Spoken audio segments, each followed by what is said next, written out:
Hey,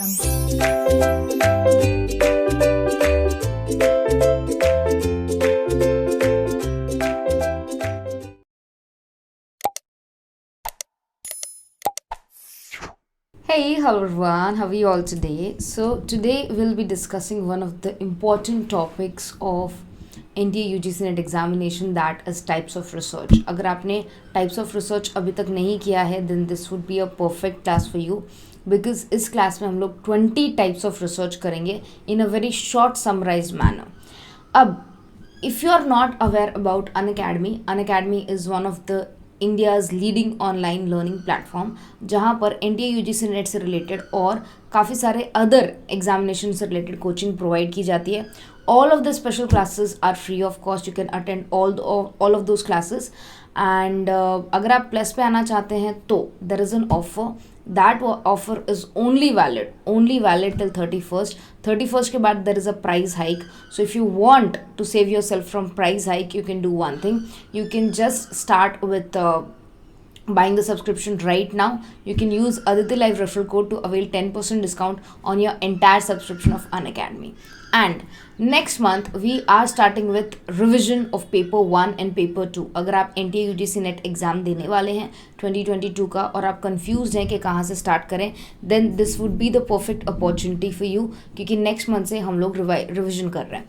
जैसे कि आप मेरे पीछे देख सकते हैं ये पर्टिकुलर चार्ट, इस तरह के चार्ट्स होंगे. Of course this is only in English but you'll get the charts in English as well as Hindi, ताकि विद इन 10 to 12 पेजेस आपका पूरा यूनिट कंप्लीट हो जाए. तो एग्ज़ाम से पहले आपको 100 पेजेस 200 पेजेस हर एक यूनिट के नहीं पढ़ने पड़ेंगे, बिकॉज आपके पास इतना टाइम रहेगा भी नहीं कि एग्ज़ाम से पहले आप 1000 पेज की बुक कंप्लीट करो या 1000 पेज का PDF कंप्लीट करो. तो ये कॉम्प्रिहेंसिव है, उतना ही है जितना रिक्वायर्ड है, उससे ज़्यादा नहीं है. So this would be really helpful for you, and if you need this notes you can come on Unacademy. So let's start with today's class. Research types we can have various types of research. अगर किसी को भी नहीं पता कि research के कितने types होते हैं, you can have 30 to 35 types of research. मैंने पर्सनली 32 याद कर लिए हैं और पढ़े होंगे 35-38 तक. ठीक है. अब रिसर्च के प्रकार बहुत ही इंपॉर्टेंट होते हैं और हर बार रिसर्च टाइप्स में से एक क्वेश्चन पक्का बन के निकलता है. तो अगर आपने अभी तक रिसर्च के टाइप्स ना किए हो, then this would be the perfect chance for you to start understanding research types. So let's get started with the video.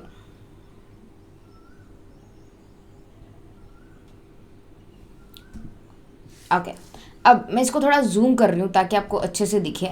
Like ये रहा. सबसे पहले डिस्क्रिप्टिव रिसर्च पे जाती हूँ, the first column. Okay, descriptive research मतलब एक ऐसा रिसर्च जो डिस्क्राइब करता है स्टेट ऑफ अफेयर्स, जो कोई भी रिसर्च करता है एज इट इज़, लाइक उसमें कोई भी चेंजेस नहीं होते.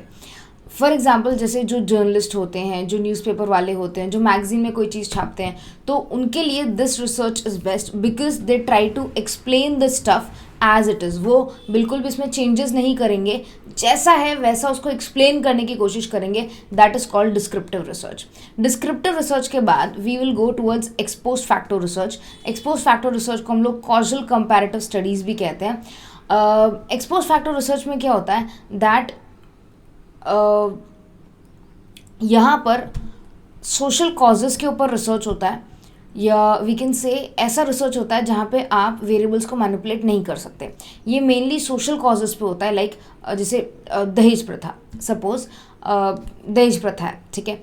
अब दहेज प्रथा ऐसी चीज़ है जिसके ऊपर आप अगर जानना भी चाहो तो एक्चुअली आप किसी की शादी करा के नहीं देख सकते, नहीं.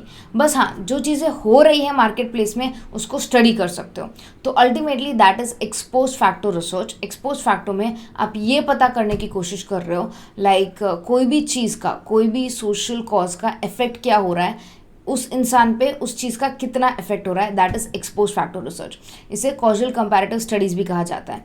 तो हल्का सा एक रिकैप दे दूंगी. डिस्क्रिप्टिव रिसर्च मतलब जो डिस्क्राइब करता है state of affairs as it is. इसमें कोई भी मैनिपुलेशन नहीं होता, जो है जैसा है उसको एक्सप्लेन करना है अगर, तो उसे हम डिस्क्रिप्टिव रिसर्च कहते हैं. Whereas ex post facto research deal करता है विथ नॉन मैनिपुलेटेड वेरिएबल्स और मेनली डिस्कस करता है related to social causes. Historical research और हाँ, एक्सपोज फैक्टर को हम लोग कॉजल कंपैरेटिव स्टडीज़ भी कहते हैं.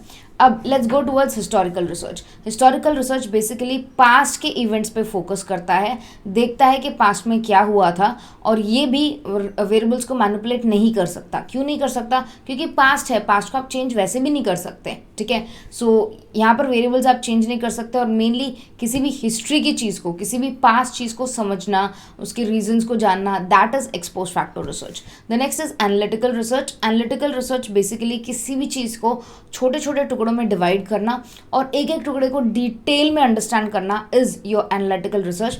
एनालिटिकल रिसर्च बेसिकली किसी भी चीज़ को क्रिटिकली इवैल्यूएट, डिटेल्ड स्टडी के लिए एनालिटिकल रिसर्च होता है. कोरिलेशन रिसर्च, जैसे कि नाम सजेस्ट कर रहा है, कोरिलेशन, दो वेरिएबल्स के बीच में रिलेशनशिप है या नहीं वो फाइंड आउट करना, और अगर रिलेशन है तो वो कैसा है वो फाइंड आउट करना इज कोरिलेशन. कोरिलेशन एक सिंपल एक्सप्लेनेशन दूँ तो अगर दो चीज़ों के बीच में या दो वेरिएबल्स के बीच में रिलेशनशिप है या नहीं फाइंड आउट करना इज कोरिलेशन रिसर्च. कोरिलेशन के बाद एक्सप्लेनेटरी होता है. This is the first one. अगर आप आई डोंट नो ये कौन से कॉर्नर में जाएगा, बट एक्सट्रीम कॉर्नर में देखेंगे तो एक्सप्लेनेटरी है. एक्सप्लेनेटरी मतलब जो एक्सप्लेन करने की कोशिश करता है. क्या एक्सप्लेन करने की कोशिश करता है? कि दो वेरिएबल्स के बीच में रिलेशनशिप कैसा है, पॉजिटिव है, नेगेटिव है, कैसा है. जैसे डिमांड और प्राइस में, प्राइस जैसे इंक्रीज होती है डिमांड कम हो जाती है, और प्राइस जैसे डिक्रीज होती है तो डिमांड इंक्रीज हो जाता है. ये क्या है? This is explanatory research. Exploratory research, जैसे कि नाम सजेस्ट कर रहा है, एक्सप्लोर करना, एक नए एरिया को फाइंड आउट करना या एक ऐसे एरिया में रिसर्च करना जहां पर अभी तक रिसर्च नहीं हुआ है. ठीक है, तो अगर वहां पर अभी तक रिसर्च नहीं हुआ है तो उसे हम कहेंगे एक्सप्लोरेटरी रिसर्च. ना explore an area where little is known. The main purpose is to gain the background knowledge.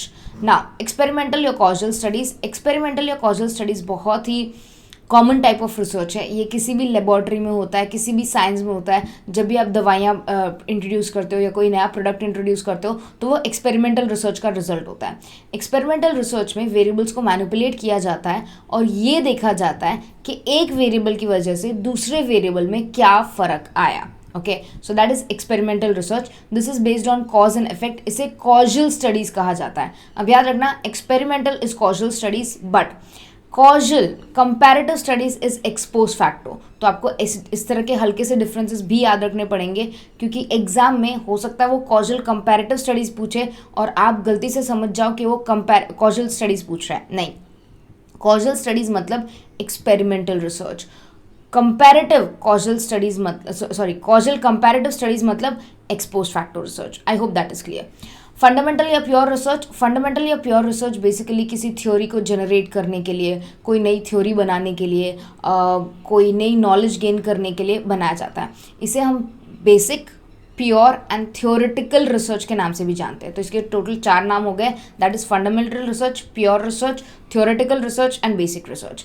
ये नया नॉलेज देता है. ये ज़्यादातर एकेडमिक नेचर का होता है. हो सकता है इसको हम प्रैक्टिकली अप्लाई कर पाएँ, नहीं कर पाएँ.